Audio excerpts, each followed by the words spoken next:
आज का हमारा विषय है कबीरदास। देखो प्यारे बच्चों, एक आपका प्रश्न आता है, सह प्रसंग व्याख्या कीजिए। अर्थात व्याख्या का उत्तर जो हमें देना होता है। सह प्रसंग का अर्थ है प्रसंग सहित। प्रसंग सहित सह प्रसंग। देखिए, जब व्याख्या लिखेंगे तो वो आपकी लगभग 5 नंबर की आती है।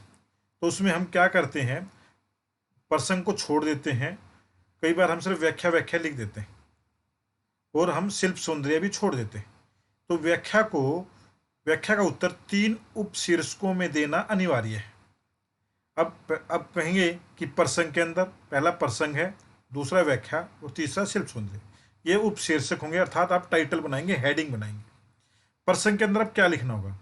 इसके अंदर प्रसंग है जो ये 1 नंबर का है, जो पूरे 5 में से 1 नंबर का प्रसंग होता है। इसमें आपको कवि और कविता का नाम लिखना है। कवि और कविता, अर्थात आधा नंबर का कवि और आधा नंबर का कविता, ये पूरा है आपका आएगा। इसमें पाठ्य पुस्तक का जो हम कई बार नाम लिखते हैं, पाठ्य पुस्तक का नाम ना लिखें, उसके कोई भी अंक निर्धारित नहीं हैं। मैं आपको फिर स्पष्ट कर रहा हूं, पाठ्य पुस्तक का नाम लिखने के अंक नहीं हैं। एक इसका टाइटल और होता है जिसको हम संदर्भ के नाम से जानते हैं, लेकिन गाइडों में ये प्रसंग के अंदर ही आपको मिलेगा, जिसके अंदर हमें 1 या 2 पंक्ति के अंदर एक काव्य का पूर्वापूर्व, ठीक है, प्रसंग लिखना होता है।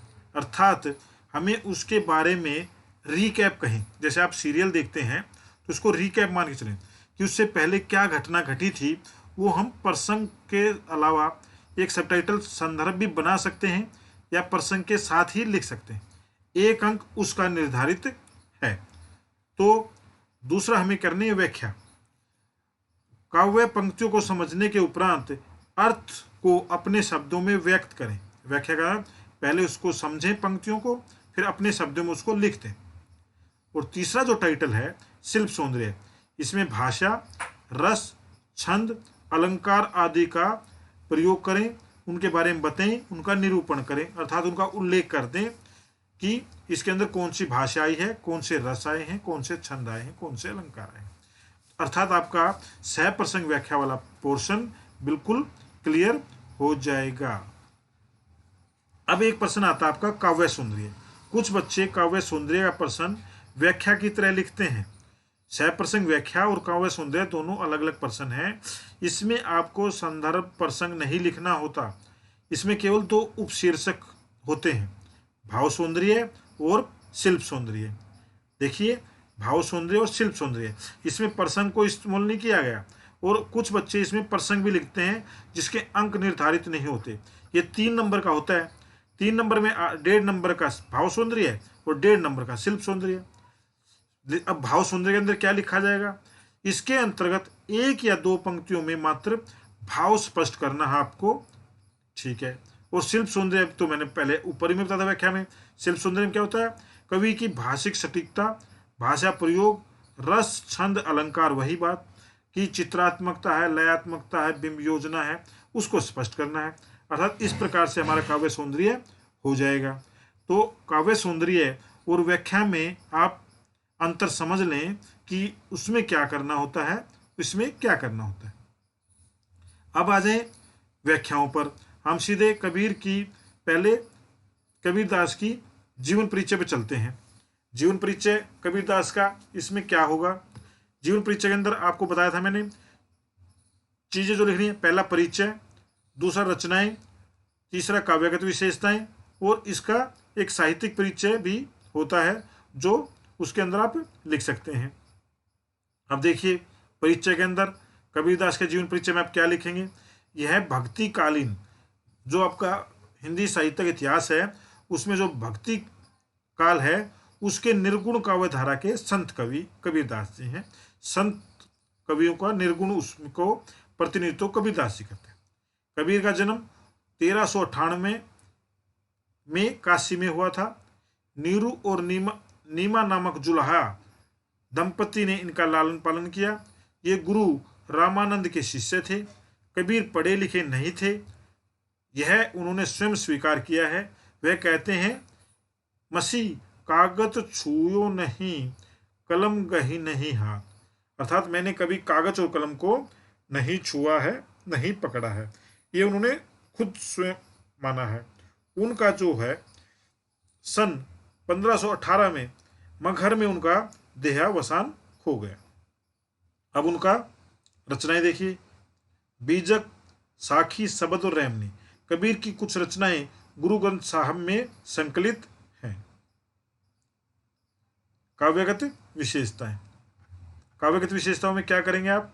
भक्तिकालीन की निर्गुण निराकार रूप के उपासक काव्य धारा के संत कवि कबीरदास का आविर्भाव ऐसे समय हुआ जब राजनीतिक, धार्मिक एवं सामाजिक क्रांतियां अपने चरम पर थी। कबीर क्रांतिकारी कवि थे। एक और कबीर ने समाज में फैली कुरीतियों एवं आडंबरों पर प्रहार किया, दूसरी ओर उनका भक्त रूप देखने को मिला। कबीर की रचनाओं की भाषा सुदू ककड़ी है। सुदुकड़ी में भाषा में बोलचाल की अवधि भोजपुरी, पंजाबी इत्यादि बोलचाल की भाषाओं के शब्दों का प्रचुर प्रयोग मिलता है। अर्थात उन्होंने सभी आम बोलचाल की भाषाओं का शब्द प्रयोग किया है जो लोगों को आसानी से समझ में आ जाए। सच पूछो तो उनकी भाषा जो है, जो आधुनिक हिंदी है, उसके बहुत ज़्यादा नज़दीक है। आम बोलचाल की भाषा का प्रयोग किया है, इसलिए पंचमेल भाषा को खिचड़ी भाषा कहा जाता है। कबीर का काव्य तुकात्मक एवं लयबद्धता के कारण गेय है, अर्थात गेय मीन्स गाया जाने वाला, अर्थात इसे गाया जा सकता है।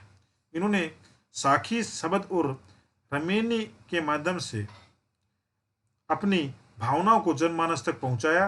कबीर के काव्य में अलंकारों का स्वाभाविक प्रयोग है। ये इसकी जीवन परिचय है। अब देखिए इसकी जो हम बात करेंगे पहले पद की, पहले पद की व्याख्या को देखें। जो आपका है अरे इन दो हुन रहा न पाऊ पे ये खत्म होता है। ठीक है, शुरुआत अरे इन दो हुन से होता है। इसका देखिए प्रसंग वही जो है कबीरदास इसके लेखक, और पद इसकी जो कविता का नाम है जो हम लिखेंगे। इसमें व्याख्या में क्या लिखेंगे? मूल भाव बीजक संग्रह से यह उद्धृत है। हिंदू एवं मुसलमान दोनों धर्मों में व्याप्त कर्मकांड एवं आडंबरों का विरोध करते हुए कबीर कहते हैं कि ये दोनों अज्ञानतावश बाह्य कर्मकांडों को वास्तविक धर्म मान बैठे। इन्हें धर्म के मर्म का ज्ञान नहीं है। धर्म का वास्तविक अर्थ है उचित कर्मों से व्यक्ति समाज का मार्गदर्शन करना, परंतु ये केवल दिखावा करते हैं। वास्तव में दोनों ही पदभ्रष्ट हो गए चुके हैं। इनका यह अज्ञान परमात्मा की प्राप्ति में बाधक है। अर्थात वो हिंदू और मुसलमान दोनों को ही अज्ञानी कह रहे हैं। इनका मार्गदर्शन करना है, कहते हैं कि ये केवल दिखावा करते हैं और ये वास्तव में दोनों पदभ्रष्ट हो गए। व्याख्या बिंदु देखिए। हिंदू के विषय में कबीर का कहना है कि ये वर्ण भेद में विश्वास करते हैं। उच्च वर्ग का व्यक्ति निम्न वर्ग के व्यक्ति को अस्पर्श मानता है, उसे अपने पात्रों बर्तनों को छूने नहीं देता, परंतु स्वयं वेश्यागमन जैसे निम्न कार्य में लिप्त है। अपने आप कोई भी कार्य करे उच्च वर्ग वाला, लेकिन छोटे वर्ग वालों को बर्तन भी नहीं छूने देता। अपने आप चाहे वेश्यागमन करे, और तात्पर्य है कि हीन कर्मों में लीन केवल श्रेष्ठ होने का दिखावा करते हैं। अपनी जाति के दम पर वे कोई भी कार्य करने का दावा करते हैं। ऊपर से फिर क्या कहता है मुसलमानों के प्रति? मुसलमानों की दशा भी कुछ निम्न नहीं है। वे दिखावा करते हैं कि पीर ओलिया बनकर माया मोह से दूर हैं, दूसरी ओर अपनी रचना को के आगे विवश हैं, केवल स्वाद के लिए मांसाहार करते हैं, जीव हत्या करते हैं। जीव हिंसा करने वाले खुदा के बंदे कैसे हो सकते हैं? क्योंकि कोई भी अल्लाह या धर्म जीव हत्या की आज्ञा नहीं देता। समाज की नीतियों के प्रतिकूल रक्त संबंधों में विवाह करते हैं। उनके जो शादी विवाह होते हैं वो अपने परिवारों में ही होते हैं। तो इस प्रकार से उनकी शादी संबंधों पर भी कटाक्ष यहाँ पे कबीर करते हैं। दोनों ही सत्य की राह से भटके हुए हैं। इस प्रकार इन दोनों ही कोई ईश्वर प्राप्ति नहीं हो सकती। यहाँ पर पहले उसमें हिंदुओं के विषय में बताया गया, पहरे में, दूसरे पहरे में मुसलमानों को बनाता गया। अब जो व्याख्या के मैंने 3 पॉइंट बताई थी आपको लिखने लिए, अब आ गया काव्य पक्ष अर्थात भाव पक्ष काव्य, उसका सौंदर्य। अब देखिए ये इसका भी एक अंक निर्धारित होता है, आपको ये भी लिखना है, जरूरी है। कबीर समाज सुधारक हैं। हिंदू एवं मुसलमानों के आडंबरों पर तीखा प्रहार किया गया है। इस इन पंक्तियों में आडंबरों को ईश्वर प्राप्ति के मार्ग में बाधक माना गया है। ईश्वर एक है, राम रहीम में कोई भेद नहीं। ईश्वर सर्वथा है, ईश्वर सर्वव्यापक है, सभी प्राणियों के हृदय में विद्यमान है। दोनों को ही मानवता अपनाने के लिए कहा गया। और इसी का अगर हम कला पक्ष देखें काव्य सौंदर्य रूप में, तो भाषा कौन सी है, सहज और सरल अभिव्यक्ति है। शब्द चयन भावपूर्ण एवं भावानुकूल है। शब्द साखियां हैं, कहे कबीर में अनुप्रास अलंकार है। शब्द साखियां में और कहे कबीर में अनुप्रास अलंकार है। शैली जो है गेय पद है, मुक्तक शैली है, गाया जाने वाला है, और सहज और सरल भाषा। इसमें आपको इसका काव्य सौंदर्य भी समझा दिया गया और व्याख्या भी समझा दी गई। अगर हम